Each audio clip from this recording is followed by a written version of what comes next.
Before I begin, I'm going to basically tell you that I have the full weigh-in uploading not too long after this video, and basically 159.4 for Danny Jacobs and 159.6 for Caleb Truax. Danny Jacobs, the WBA regular, WBA world champion at 160.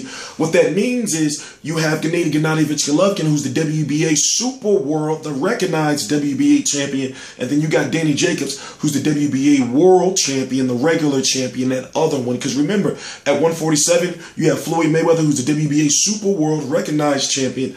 Then you have Keith Thurman, the WBA regular, and then you have Andre Berto, the WBA interim. Then you have at 154, you got Floyd Mayweather, who's the WBA Super World at 154. Then you got Erislandy Lara, the WBA Regular World at 154. And then I forgot who else after that. But then I believe it's Joshua Clottey or Canelo. I believe it's Josh Clottey.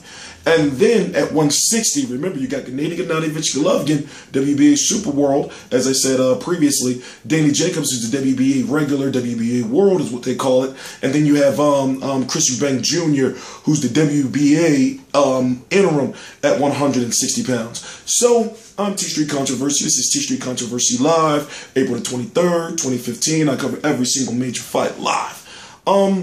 Tomorrow, April the 24th, PBC on Spike TV. I believe it starts at 9 p.m. You're going to have, as I said earlier, Anthony Dirrell versus Badou Jack for the WBC 168-pound championship. And then you're going to have Danny Jacobs versus Caleb Truax. You may know Caleb Truax because he fought Jermaine Taylor a couple of years ago and knocked Jermaine Taylor down in the later rounds, in which I felt, watching the fight, covering the fight, Jermaine Taylor lose this fight, he's done. So put it this way, good fight on paper if you know who both of the fighters are, but that's not my really concern about, if the fight's going to be good or not, or who wins or who loses. My concern is, well, where do you go after this? You got Gennady Golovkin, who we know right now, he's the WBA, Super World, WBC interim. Then you got the IBF is going to be Hassan N'Dam and David Lemieux.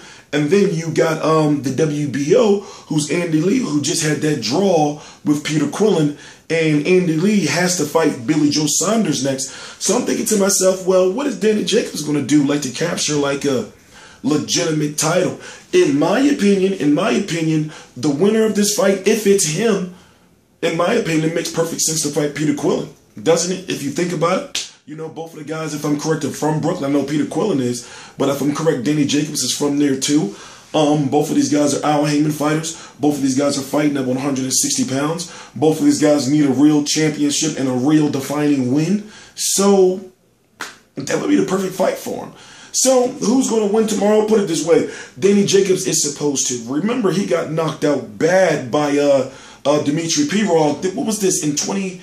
Was that I don't remember. I believe it was 2010, 2011, and 2012. I don't really remember. But I remember watching it, and he was knocked out laying there. And then all of a sudden, he was looking at the ref, and the ref was sitting there counting. And then all of a sudden, he got up like, no!